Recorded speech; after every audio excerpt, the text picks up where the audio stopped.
Reactions can get a little bit stale, yeah? Like, I don't know. I did them, and I feel like there's more to do than just watch the video. So I'm kind of wanting to mix the deep dive format with the reactions that we normally do on the stream that I would sometimes post to Space Tomato 2. And instead of just talking about the video, I'm going to bring in other references and stuff to the features that we're looking at during the reaction. So it's still kind of like a deep dive.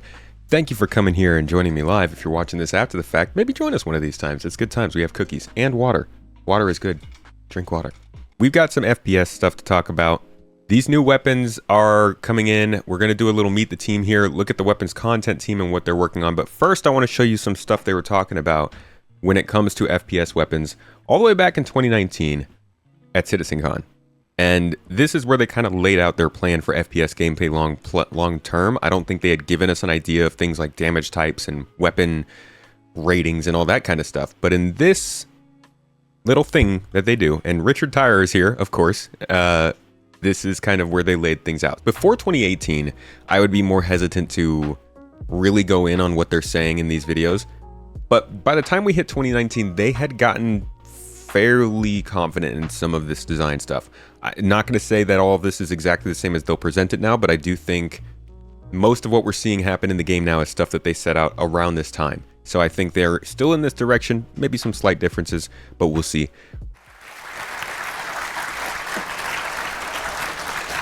So hey guys, so as Jeremiah said, my name is Richard Tyrer. I'm the lead FPS systems designer at Cloud Imperium. And I basically deal with everything that is FPS or character gameplay and all of that kind of thing. So what we're going to talk about today. So first off... For anybody who wasn't around back in the day, Richard Tyrer, he's like up there at CIG now, second or third, in line to make big decisions at Star Citizen. But we've known him for most of this time. I think since around 2019 or 2018, he was hired on as weapons content team or actor feature. I think he was an actor features team head or around there, something that has to do with people. So he does have a pretty big background in this, though now he does more general stuff for the game. We're going to talk about the state of FPS weapons. Get the volume up for you. Oh, it's not the right browser. We've got a variety of unique and diverse weapons across the verse. But first off, the first kind of weapons that we added to the PU were kind of like the base weaponry in terms of like your shotguns, your SMGs, the sniper rifles. Basically what you'd expect from a modern day military shooter. Now, obviously because we're a sci-fi game, then we've also got the more exotic weaponry. So, in the last patch, we added the salvo, which is actually, it actually freezes the bullet in a firing mode and provides a fragmentation fire. Then you've got things like the devastator, which is a charged mode, and then you have custodian, which is more like a charged burst mode. So we've got kind of these exotic weapons and also these standard base weapons, and together they give us kind of a diverse range of weapons. But what we wanted to do when we come to the weapons is we wanted to make sure that each individual weapon has a reason for it to exist. The art, the audio, the animations, the gameplay, they're all singing off the same hymn sheet. They're all giving you that feel to say, okay, this is why it exists, this is why this weapon, why you want to choose this weapon in the PU. So one of those things is what we've tried to do, and actually what we've been really pushing forward going forward is the manufacturer identity. So, you look at bearing. Bearing is kind of like what the military would use. That's like all about efficiency, all about functionality. They're the ones that are going to actually do the job. Then you've got, say, Gemini. They're all about absolute high-velocity weaponry. They're about getting the bullet to the target as absolutely fast as possible. Then you've got, say, Klausenwerner, which is more specialist in laser technology. And then, say, Casstack, which is all about charged weapons and multiple barrels. So they're all about alpha strike. They see a target, they absolutely unload everything they've got, and then they hope they've hit. Now, I haven't seen ISC from this week, but from the screenshots and things people have said already about it, I do think that they're going to touch on this stuff again. So remember what he's saying about these companies, see if it's consistent still, 5 years later. Company, which is a new company that we're going to be bringing in 3.8. Yes. In terms of, sorry. Yeah. And they're going to be all about electron damage. So I'll touch on a bit of that in further, but you can see that gives us kind of this unique identity. When you're selecting that weapon, that manufacturer, you know what you're going to get. And then in terms of the art, in terms of the gameplay, like I said, there's a reason for why that weapon exists. And then you've got attachments. Now, attachments kind of sit on top. They're the things that allow you to either further specialize or diversify. You want to put a 2 and 3 times hollow on a shotgun? Great. That means you've got a bit more range, a bit more accuracy. You want to put a red dot sight on a sniper rifle? Sure, you can do. You'll lose out in terms of the long range, but it allows you to use it more short range. And that attachments allow you to provide a bit more specialty that we've added the last couple of patches. And then when you take into account, say, a variety of damage types that we have in terms of the physical weaponry, in terms of ballistics, we've got energy, distortion, and chemical, and they're all kind of broken down again. So energy has the laser weaponry. So laser's really more a quick firing, but lower damaging than, say, to ballistics. Plasma's going to have damage over time effect and leave behind a damage so that it can be area of denial. Then you've got, say, electron damage, which is the Lightning Bolt company's specialist. That's going to provide electromagnetic damage and also stun damage, which will tie into the melee system that we're bringing live. And then you've got, say, Tachyon, which is going to be obviously faster than light. And then you're looking at the more really specialists in terms of distortion, which is obviously really relevant, more relevant for ships. But we're actually, as you'll see throughout this talk... This is something, and again, maybe they talk about this today, this is something I think they're really going to have to start getting into soon, especially with this kind of stuff. EMP damage, quantum interdiction, with the quantum travel rework, with master modes, with engineering coming on, with charge and drain they're talking about in 4.0, we're going to have to start having a lot more like communication around these things. What the heck's going on with my ship? Why isn't it working? Is it a glitch? Or is my power being drained out? But I think we're mostly past the relevant part of this. I do want to touch on another Inside Star Citizen that they had around the same time here. They showed us off some of the stuff that we were going to see soon, TM. Check this out. So I personally wanted to work on these non-lethal FPS weapons and tools for a long time. I've personally written a lot of the design documentation that goes alongside them for like a long time ago, so I've been dying for these things to come out, and I've seen a couple of them going through the concept phases, and I'm sat there itching, waiting for it to come in, and I'm looking at the roadmap myself. But ultimately, there's not much point in us putting these things out without the underlying systems being there. Now, all that said, teams have now started work on systems like medical, charge and drain, breaching, salvage. So now is a perfect time to start developing these weapons and tools to go alongside the systems. Okay, so you may have caught a couple. We've gotten most of these. I mean, there's a multi-tool salvage attachment. You got the health tool here. FPS tractor beam. This is 2021. We got this stuff last year. This took like 2 to 3 years to get in. I think this is one of the only things we haven't seen yet. This just got added too, didn't it? The standalone cutting tool, which the cutter? Is the bigger, badder, better version of the multi-tool cutter. Right away, you can see that family DNA that's shared between. I feel like we got this added, but it doesn't really do anything. Maybe I'm wrong though. And then we got these door breaching charges, which we still haven't heard about these, but I'm sure they're still working on this kind of stuff. So with this one, this is gonna be great for remains quite small. Getting on ships. It is you can stick it onto a surface. So you'll be able to take this out, put it down, it'll deploy on the surface, and the breaching charge is purely meant to bust through doors. And it's pulling on some of the bearing styling that we did for things like the grenade and some of the more recent weapons, maybe like the LMG. So we're getting more of that polymer. Yeah, it's just always sort of maintaining that balance of polymer versus metal versus how many bolts. Again, keep that family DNA. So something that doesn't necessarily link in, but I am very excited to talk about, is the Utaflex Crossbow. So I think I hear we're getting a look at this one today. The Utaflex Crossbow probably is one of my favorite weapons in a long time, actually. It's very different to any weapon that we've ever done before. And also, it's essentially a new company. It's going to be our best stealth weapon available. So while the radar and scanning systems pick up on IR, EM, and audio as well, this thing will essentially fly under the radar and all of those. So it's your weapon that you will be using if you want to stay stealthy. And it just looks so cool. This design, I really love it, and the fact that Nick has been able to figure out how to get all the functionality that's required by design, the key beads, the reloading, it's a cartridge, the arrow has to expand once it's loaded.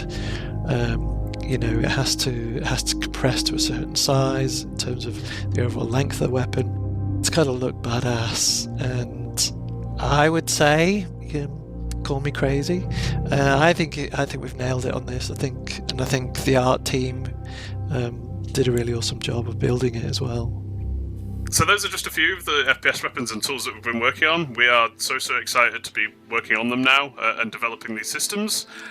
So I'm sure you'll hear more about how these systems work in the future, and we can't wait to get them in your hands. All right, playing with them. So there's that look. 2019 to 2021. Lots of things started around that time as teams began to actually get their together and. No, I'm kidding. I'm kidding with them. There were different things that were stopping that from happening, but ultimately, I think a lot of stuff started around that time that was a lot more driven than any time before that, and that's why we're seeing a lot of it now kind of finish up and give us something more to look at, more to use. We'll see if these are actually going to come anytime soon, though. You just want the shoulder-fired laser repeater that was on one of the devs' monitors? Well, let's see about that. Let's get into the episode. Back to Inside Star Citizen, the only weekly behind-the-scenes docuseries showcasing the faces, features, and forward progress being forged in the first-person universe of Star Citizen. I'm your host, Jared Huckabee. Now, with Alpha 323 recently out, testing ongoing for the 323.2 cargo and hangar patch, and development turning its full attention to the upcoming major milestone that is Alpha 4.0 later this year, we're in one of those periods of ISC production where we like to experiment with the means and manner of the stories we tell. Because like the developers making the very game that we're covering, we want to try new things and new ways of doing what we do. So for the next 3 weeks, ISC will be a bit different than you might normally expect. That means we're going to spend a little... They do this sometimes. Last year we had a couple episodes where they were highlighting more of the team. The idea of ISC has always been to get into the development process, which does mean the people too. And I like when they talk about the people, as long as it's also still intertwined with the actual game being developed, because this is the real way we get regular updates on this stuff. I also like that we only had that 2 week off, right? That was just 2 weeks off of ISC, which is the way they've changed the format for this year. I'm not exactly, I don't remember if they said why, but it gives us more episodes. And I guess it does allow them to be more structured based on whatever's coming up in the next update. So we'll see what they do here. But it sounds like this would be, I imagine this is going to be 4.0 stuff, maybe some 3.24. Maybe they'll give us some of that. Little more time than normal getting to know the folks themselves as opposed to just what they're working on. Things like asking the UK networking team to film a sort of dev diary on those major server meshing tests from earlier this year. Chat with the level design team to discuss their process and how they're taking all those things they learned in Stanton and applying it to Pyro. And this week, getting to know some folks specializing in the implements of first-person destruction. Now, of course, the ISCs that are driven by specific feature and content work will still continue after this short detour. But we hope that you'll indulge us once again in our effort to share some more personalized stories for the next few weeks. And then, of course, we'll be back with the big flashy stuff soon enough. And don't forget, CitizenCon is just 4 months away. 4 months away. Yeah, so are you really going to be back with flashy stuff if CitizenCon's coming up? Let's do one. You have enough content to do that? So that's enough of me. Let's meet the first of 3 teams over 3 weeks that don't often get the ISC spotlight in a feature that we like to call Meet the Team, Weapon Content Team. Okay, so it does sound like this isn't a specifically next patch kind of thing. So I won't assume this stuff's coming in 4.0, but hopeful. Meet the Weapon Content Team. Good old WCT. Let's just meet them. Why have you avoided the camera in the last 5 years? I'm a bit nervous. How long ago did you start here? 8 months ago. 8 months Almost ago? 9, yeah. How's it been? It's been great. I like it. You've been on How Spectrum? many of these do you think you've done at this point? I can't keep track. This is the 5th. This is the 5th one? Do you like doing these? Yes, because I'm an attention seeker. There's definitely more lights than I was expecting, to be fair, but it's pretty bright. A little nervous, yeah. I used to be a life model before I came here, so... You used to be a what? Life model. So once you've had people draw you naked, it's pretty hard to get awkward around anything. Not nervous at all? That's fair. Not really, no. Not too bad. Cool. Depends what the questions are. How prepared are you for this? I have been in meetings since I walked in, and I have done nothing up until today. He's been on so many things. This is no problem for him. CIG Harry Potter. You're a citizen, Harry. Phil! Phil, be quiet! The microphone's right there! The microphone's right there in front of your mouth.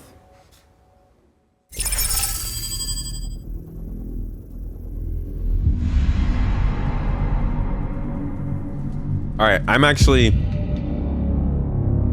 in this. FPS gameplay has taken a step up this year. I don't care what you say. Maybe you don't like a crosshair.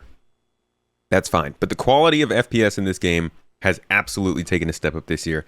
So I'm looking forward to hearing, hopefully, some details about the finer things that they're trying to get working. Audio's feeling better. The physical feeling of the guns, better.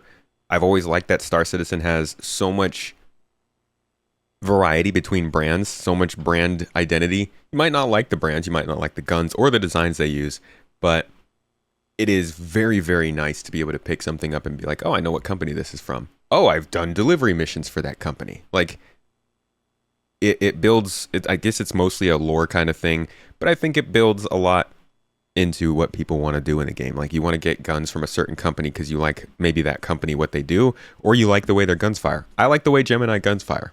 It's good fun. So all of that combined gets me a lot more excited for FPS Weapons than I was even like 6 months ago. So looking forward to this.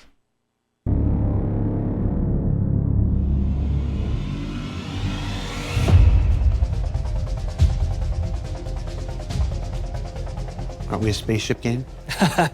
We're definitely a spaceship game, but a core aspect of that is definitely the FPS side of it as well. A lot of our players enjoy flying around the spaceships, but they also enjoy the aspect of being able to be boots on the ground and exploring the world from the first-person perspective. More so. The weapon content team are the team that are responsible for any weapon you see in-game, pretty much. It's the team that creates the artwork and animation for Star Citizen and Squadron 42.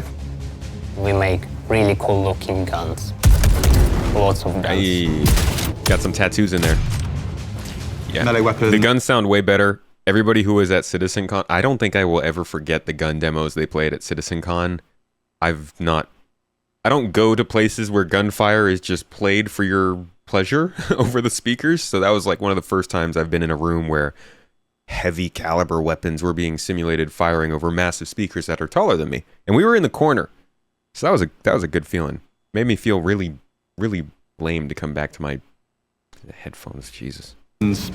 Headphones. FPS weapons, large, capital size turret weapons, fire extinguishers, multi-tools. We're just a group of Wait, was people- that cutting? Is that supposedly cutting that he was doing there? Multi-tools. I think it is. I think this is meant to be... they talk about how there's going to be a material in this game that can be cut wherever you see it. There are other games where that's the thing. My favorite feature like this is Mirror's Edge. Everywhere you can go, they paint red, or where you should go. So this is probably made of that material that's meant to be cut. You can see there was one over here too. That'll probably be here for 4.0. It says cutter on the multi-tool screen. Well, there you go. We're just a group of people that just, I guess, find firearms is the most interesting part of the 3D art space. So it's called Meet the Team. So let's start where content starts and meet Alberto.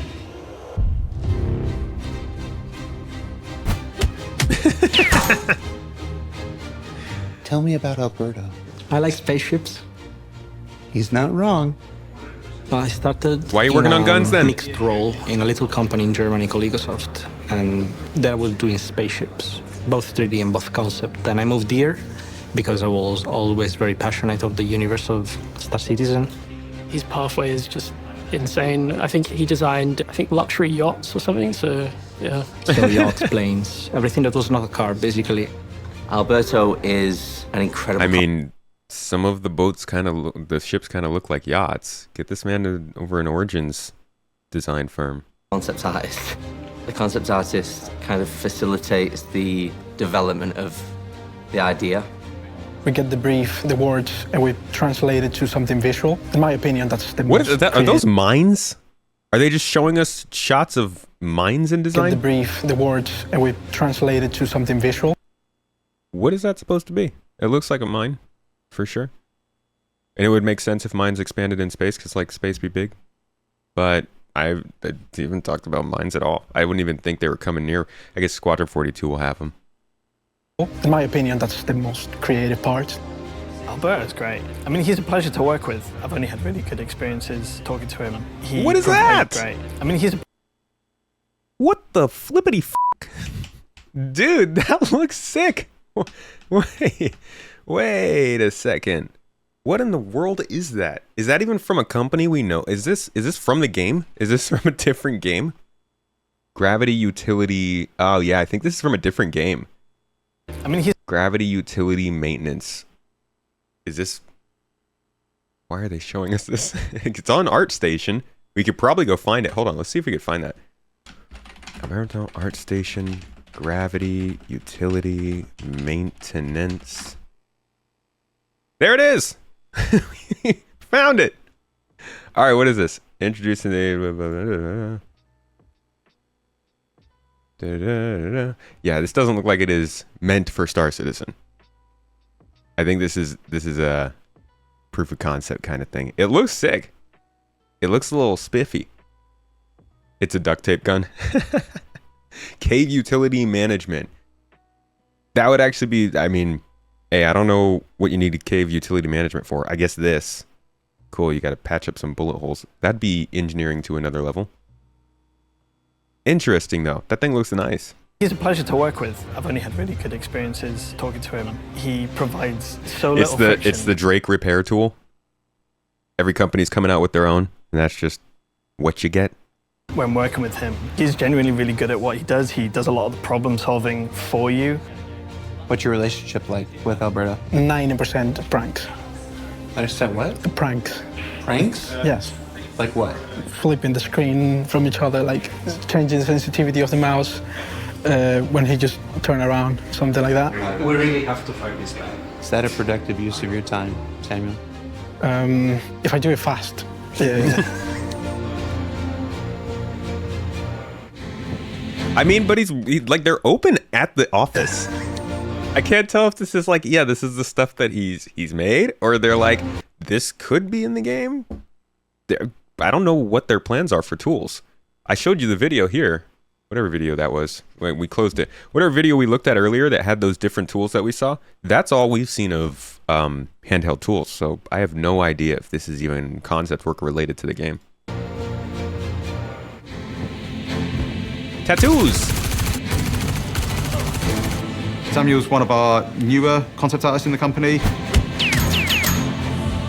He is very excited about the project and very passionate about everything that we do as a company. How do you think other people see Sam Burrito? Oh, that's a great question. There's so many things here. What's that? Brother. What's that, brother? How do you think other people see Sam Burrito? Oh, that's a great question. I would say he have this positive vibe to him. You know, he's the doctor.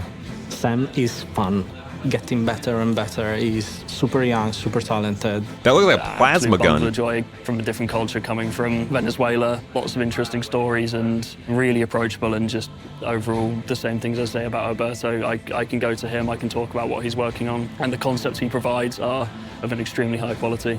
He's really keen Kind to of reminds start me working of and get a little bit one more of the rifles from Cyberpunk a little bit. rather than just the vehicles. Every time we mention it, he's like, "Oh, can I do it? Can I do it?" So yeah, he's super excited about it, which is great. I always kind of think that the more passionate people are about the subject they're working on, the better the results you're going to get. Great. I always kind of think that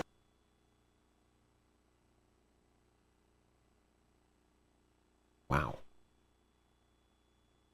What do I do with that? the more passionate people are about the subject they're working on, the better the results you're going to get. Hey, Vinny, where'd you get that shirt? This is... God. Let's go to the other browser. Sorry. Cool and shiny, but... I have no idea where I was.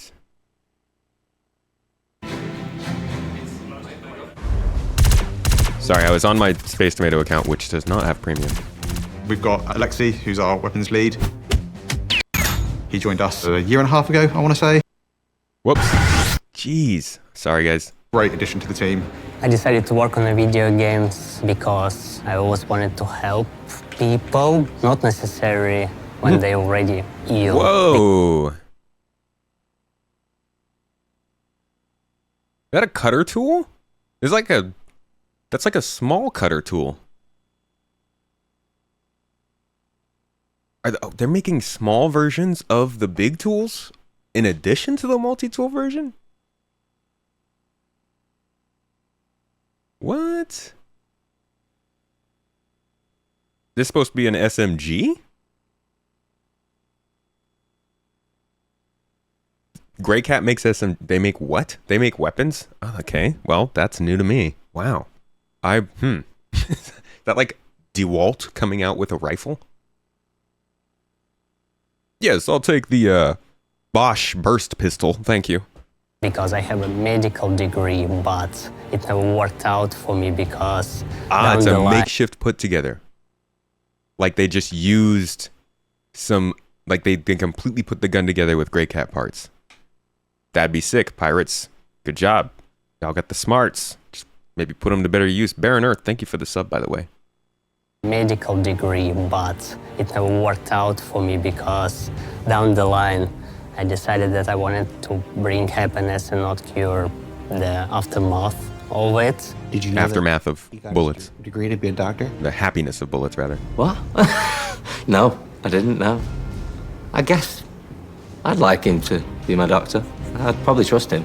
I really enjoyed the video games, like almost anyone. But at some point it struck to me that real people do them, and I just started to look around and see what I can do, how I can start to make video games, and that's how I ended up as a 3D artist. Yo, look at how many different freaking guns we're seeing. Has a really good eye for stuff that you can so easily miss. Like he'll pick out stuff I can't even see.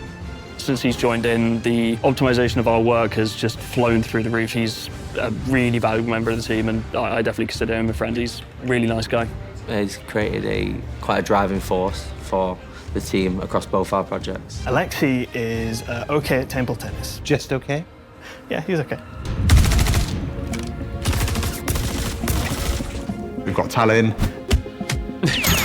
I'm one of the key weapon artists here, so I work on creating the 3D models and creating the weapons, the gadgets, hand grenades, and every other kind of thing you can think of that the player might use in the FPS aspect of the game. Talon, what I say is a super... Okay, you guys keep calling him Space Harry Potter. That's Daniel Radcliffe, right? That's not Elijah Wood. I always get them confused.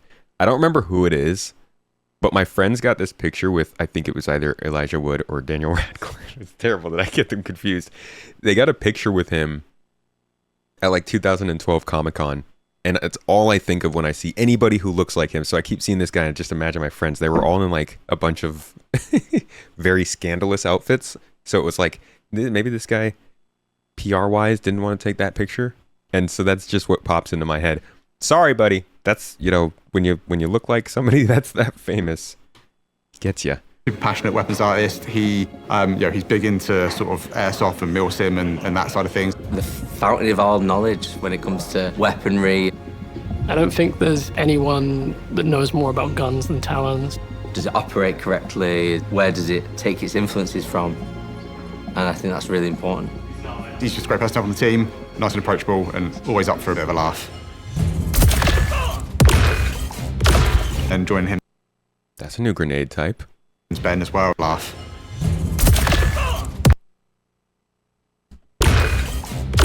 Sounds good Ben too. As well, who's another artist too. That sounded great. What do you think other people say about you? I'm very quiet, so I'm not sure. Definitely the life of the party, which you wouldn't expect noticing, but after a few drinks, he's definitely the circle of attention. He's been a great addition to the team. He's technically our newest member of the team, but he's still been here a couple of years. I'd say in some ways his artwork is quite sometimes better than mine. He really knows his way around Blender. He has such a keen eye for details on the weapon. You can just kind of throw anything at him and know that you're going to get a really solid result out of it. Oh. Dude. That looks like a game. just shooting. It's, Go out of it. That gun looks so nice. It actually kind of reminds me of some of the Cyberpunk guns a little bit. Result out of it. I think I said that about an earlier one too. I don't know what it is. Obviously Cyberpunk didn't invent guns, but maybe it's the more kind of put together design style, and that's a game I played recently, so it comes back to me. You know what game I really miss with guns? Resistance, the Resistance series on PlayStation. I think it's Insomniac. Those people make good freaking guns in their games. I hope to see more guns like that, some curious styles in this one. Yeah, it does have some Borderlands vibes to it too. I like that. It also looks like they're making a lot of room for attachments. We've got Joel. Originally, I hired Joel as a prop artist. Get out of here. Probably close to 8 years ago. I create the artwork for FPS devices, which includes weapons, gadgets. I also make ship weapons. Joel's actually the most senior member of the team and was there when I first joined. He was an extremely helpful person to encounter. Very easygoing, super knowledgeable, always has a pun ready. He has some really strange... Holy crap. These look like the... What are they? Omniski? No. What is that weird white weapon? Looks a little Origin in style. And it like, gosh, I don't know how I'd find it. I don't know weapons. This looks like a kit bashed version of those. Like a pirate version. This looks sick. Is it NDB? Is that what they're called? Distortion repeaters? Let's see. Let us see. Okay, wait. I can explain this. This is from the video that I just put out. There's a part where I say butt really loud, so I put this emoji on the screen. Now I just, in the middle of my stream, pulled up a bunch of butt emojis. Okay. NDBs. No, that's not them. But these look like another version of them, kind of. Hey, a likely story you can go on to the video and watch, huh? It's a marketing ploy. Knowledgeable, always has a pun ready. He has some really strange t-shirts. Every other day he comes in with a new t-shirt with something weird on it, and I'm a bit jealous because every time I see them, I kind of wish I'd had. Hey, that's almost a tomato. I like t-shirts. This one. It's The Simpsons. Everyone likes The Simpsons, right?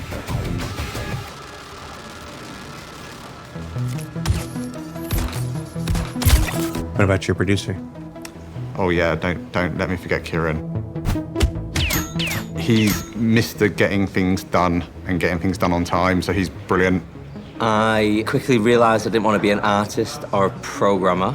I started out in level design, and then I found out that my passion was the team.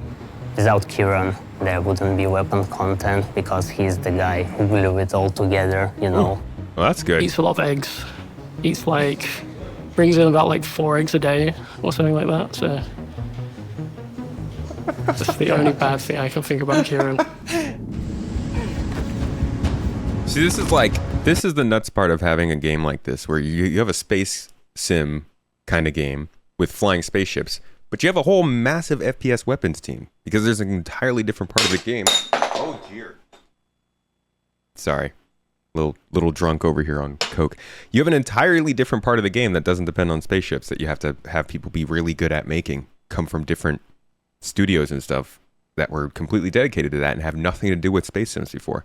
It's also why a lot of fans come into this game from other games that aren't space sims or MMOs. I don't know about all of you, but I'm more of a first-person FPS or RPG player from consoles. Like, I come from Halo and BioShock and Assassin's Creed and Mass Effect. And then I'll have some friends that come from like DCS and Elite Dangerous. Another friend comes from the Sims. Like, it's crazy how much diversity there is in this game that they need all these teams. But that's why there's over 1,000 devs working on these 2 games right now. So next up is our animator, Jordan. He couldn't make it into the office today, but we love him and he's great. I mean, I've been working with Jordan for years on the weapon. Since I took over, he was always there. Jordan is a have a really, really shiny personality. He's the one person that you can reach out with anything related to animation. He is here to support you. Always has a lot of like stories and anecdotes. He's also a little bit scary because he knows where everyone lives, and it's unclear when he gets or how he gets the information he does. But when you join the team, within the first few weeks, maybe the first few months, he knows exactly where you are on Google Maps. What? For that reason, he is terrifying. Yet he can't be here to film for this. No. He's probably mapping John, out your we've been here houses. for this. We really need you. Where are you, John? He's been set up. And I'm Ben, the art director. And that's We know enough about Ben. me, so let's look at some weapons we've been working on. I We've got like quite a that, few Ben. weapons that are being worked on. We can talk about a couple of them today. So first up, we're going to talk about the PAAR. PAAR is a assault rifle that may fill the role of someone that wanted something bigger from bearing manufacturer. Up until now, it's been our squadron exclusive rifle. In fact, I've had backers come up to me saying, please release the PAAR. If this thing fires in a single shot version, I might take this over an S71.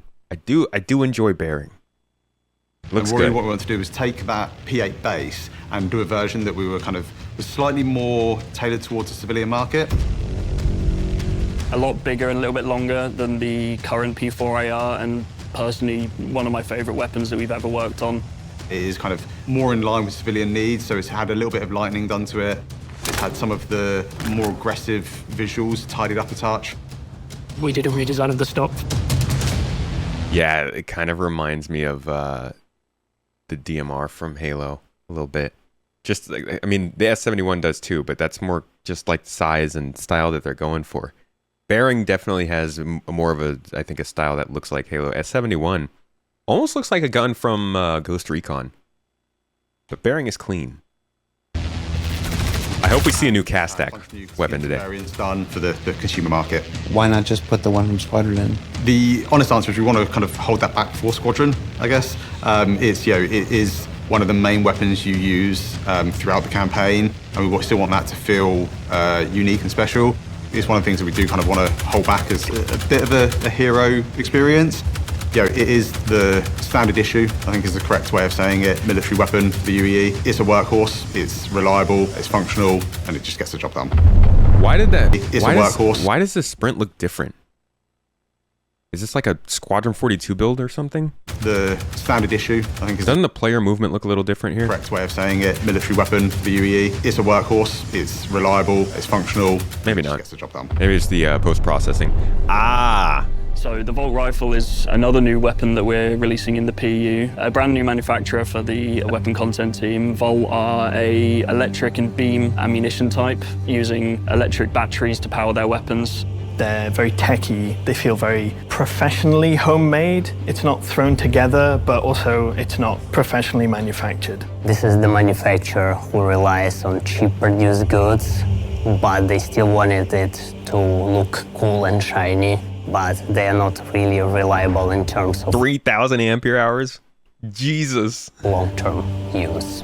We wanted Exposure to device may cause death. a manufacturer where people could use these weapons and then they could also repair and upgrade and kind of, they look like you would be able to strip them down and kind of field repair them, or work in your workshop in your ship, or in your habs or wherever, and kind of really get into the nitty-gritty of how these weapons work.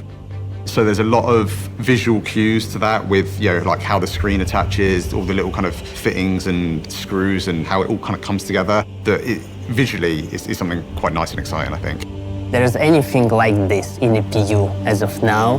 This will suit more of the guys who wanted to show off rather than to be military-style weapons. You will have some shiny, cool guns that you can show to your friends and say that I did it. This is a really cool-looking gun. Oh, geez, I forgot it shot regular just shots. I thought it was just a beam, but at first it shoots. This is a really cool-looking gun. I've always been a little bit opposed to very big flashy lasers and electricity on firearms. I think it can drift away from my idea of traditional firearm. But I think working within the confines of what Volt as manufacturer are, being a home-built kit that you could order online, supposedly, of what Volt as manufacturer are, being a home-built kit that you could order online supposedly and manufacture yourself, I think really fits into the idea of Okay, so the beam part looks a little iffy. Like, I've always had a weird feeling about beams in games because of the way that the hitbox works, but this looks so cool when it's firing like a normal gun. That you could order online supposedly and manufacture yourself, I think really fits into the idea of it being more of a fun ammunition type. This is still work in progress. But Also got that plasma rifle animation when it overheats. So the Pyro SMG, this is something very different to any of our mainstream manufacturers. A very small handheld submachine gun, similar to I think a real-world example would be a Tech 9. And the whole idea with this kind of pyro weapon theme is that these things have been made by just people living on the fringes of the universe. They've used whatever they can get their hands on to make something that works for them. Imagine Mad Max type of gun that was scraped. See, dude, this is just. Imagine if Pyro did come out 3 years ago. How much worse would it be? Look at how much they've been able to build the narrative. Like, we're not even talking about the planets, the space stations, the factions. Like, they're getting all the way down to the specific aspects of each gun. The gun they're using here is made from parts, and this yellow part, I asked if it was the cutting tool earlier, because the cutting tool is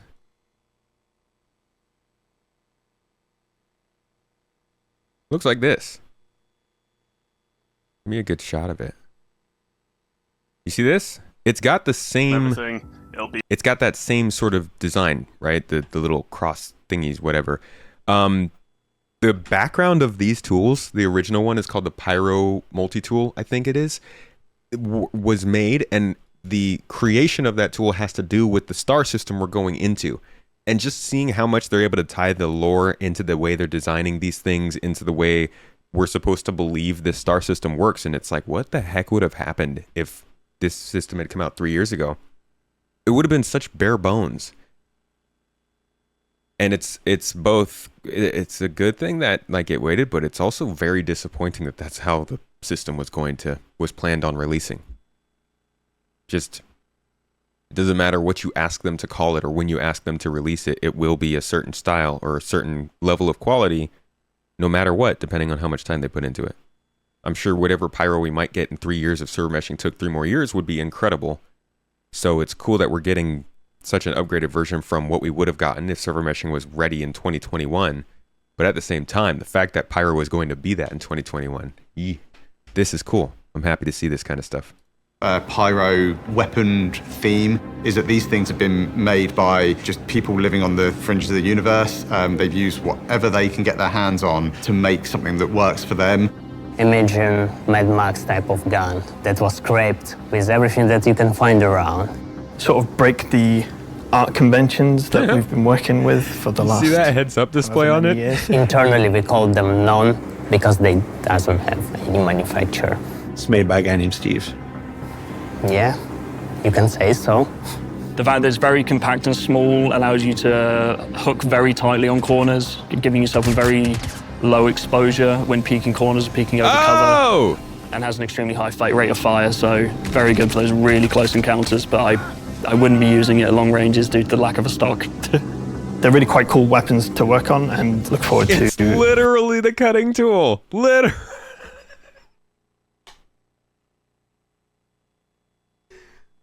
Bro, what? Using maybe more in the future. Oh, God. Where the hell is my crossbow? Do you know what? Chris brought a crossbow up recently. He was like, are we going to finish it? And I'm like, well, this crossbow's got an interesting story. I believe it's a cross promotion from a different game from a while back. Kind of there. There was one thing stopping us with the way the bolts interacted with stuff that we couldn't do at the time. The fabled crossbow is an asset that we were in the weapon. Is that them messing around? Dude, I don't even freaking know. Is it the actual gun or is it supposed to be the freaking cutter? I don't know. Whatever it is, make it play good. Concept team have been trying to get pushed out for a long time now. At the point of creation this crossbow, it was decided that the bolts needs to stuck when you fire them and not disappear like any other bullet. And this prevented the release of the crossbow because we cannot consistently make the bolts stuck. It's just a super advanced, cool-looking crossbow. It's got these really cool, like, deploying bolts in it because obviously, we don't really want to carry around these massive, great big kind of quiver of arrows. So it's got these really nice kind of compact little bolts that load into it. Adding more unique firearms and ways to take out enemies silently is something that the game would definitely benefit from. And so seeing... Dude, I can't believe I'm actually seeing this thing fire. It's just insane how long we've been waiting for so many of these things. I'm surprised I'm seeing this work in engine. That's cool. Doesn't sound very quiet. Hopefully they have a version of it where it doesn't overload an arrow with electricity, so you can use this as a really nice stealth weapon, because that's loud. To take out enemies silently is something that the game would definitely benefit from, and so seeing the crossbow come out into the PU would silently be something that made me extremely happy, and I know a lot of the players have been asking me about this too. Not directly involved with weapon content, but still working on the weapons. It's placeholder? Yeah, I mean, we can assume everything here will be placeholder or something that's going to be changed up to play well in the game. So it could very well have a nice silent firing mode. That one that they showed certainly wasn't. Audio guys and VFX guys, we're working with them directly, and they make our gun shines and sings. I'll have done my part of the artwork, it'll have gone down the production line, and a few months later I'll bring it into the editor just to remind myself. There it is. That's it actually firing. It'll have gone down the production line. Yeah, okay, cool. So it's definitely not a cutting tool laser. And a few months later I'll bring it into the editor just to remind myself of what I worked on, and I'll shoot it and hear some incredible audio and be like, oh wow, someone's gone all out on this one. They're a downstream team that, much like animation, it really brings to life this otherwise static and fairly boring object. Their work is incredible. I've tried to tell them at some point I want to see them add the lead pipe 01 sound effect into the game, but I've yet to get an approval on that one. Game development is a group effort. When it comes out great, it's just a miracle at some point of a lot of people involved into it. You know, it is still a first-person game, and... Man, I love the freaking view that you get when you're inspecting guns in this. They made that look so nice. Of a lot of people involved into it. You know, it's beautiful. How many thumbnails are going to use this view in the future when we start getting more of the people who like play these Let's Play, and they all kind of have the same sort of thumbnail style where there's like a hand on the screen and then a gun shooting and then like a couple things in the distance. So many... I'm going to do a thumbnail with that. That looks so nice. You know, it is still a first-person game, and I think that, you know, the work we do is important. Oh, this is a different one. It's just a beam. I wonder if this is the SMG. It looks so cool! This is the part of the game I'm more excited for. I'm sorry, people who fly spaceships. I love the FPS for person. You know, it is still a first-person game, and I think that, you know, the work we do is important. I hope we're a significant part of your interaction with Star Citizen. I do enjoy it when, you know, I see people having fun and, you know, enjoying the weapons we've created and put into the, you know, the Star Citizen universe. There's a big community of people that take, you know, like in-game captures and screenshots and stuff, and seeing people take pictures of your work is really nice. Wow. I would like people to know that the feedback they give us, especially on our team, means a whole lot.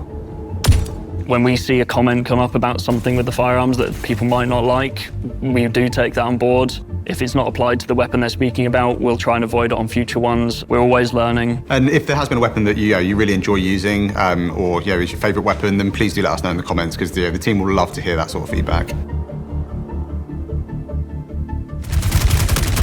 Man. With our recent releases, you've seen a whole bunch of updates to how the weapons feel, how they function, and really bring some of those quality... Okay, that's a really cool camera angle.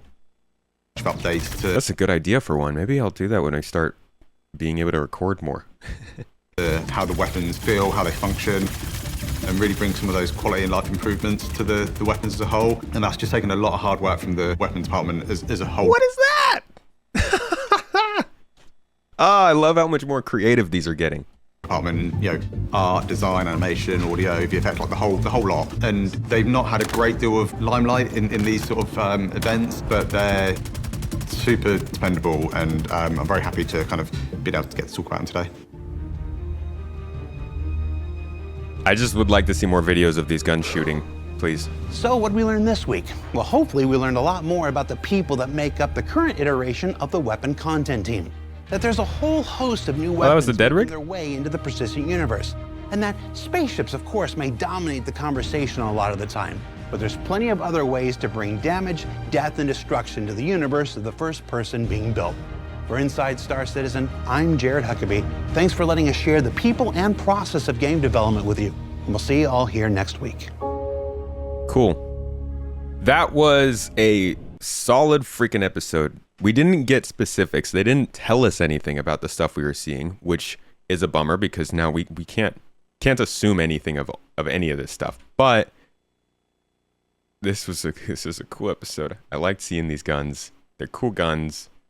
This last part, I mean, I loved hearing about the team, but this last part, these are some cool guns. And I see what you're saying about watch till the end. All right, we'll go back to it. I see what you're saying about the design, getting away from what the game, looked like before. But I would say it's good to, keep in mind that those brands will still stick to their designs. So you'll see some of the stuff get probably a little bit more creative, a little more weird and out there, but we'll still have the basics from Bearing or Hurston or any of those other boys.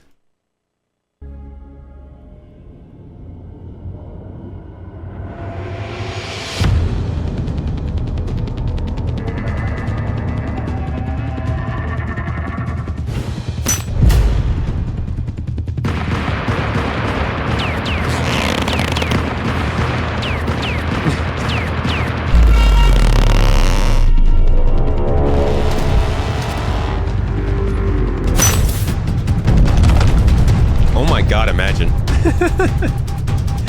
Pico is heartless, man. That could have been non-lethal, Pico. You could have put him down and taken him in. He said, no. I want him dead and cold.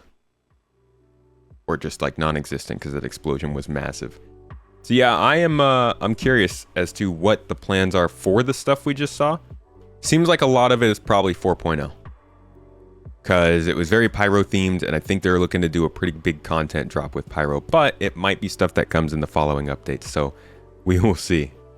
I'm so pumped. The FPS gameplay is I gotta start playing this with controller and see how it feels. That is something that is deep for me. I'm not like one of the hardcore milsim folks. I didn't come from Arma. No Squad, no Tarkov. I respect those games. I think they are really cool games, what they do. But that wasn't me. I was very much an arena shooter player. I played Unreal Tournament, Halo, Modern Warfare 2, games like that. And the more they build out these guns, the more I see it kind of moving into a direction that looks like an actual one of those shooters. Not in the sense that it's becoming more designed like those shooters, just I can see that feeling leaking into the gameplay of more smoothness, better animations, better gun choices, better looking guns. A lot of stuff that gets me excited for a part of the game that I haven't really been all that interested in up until now.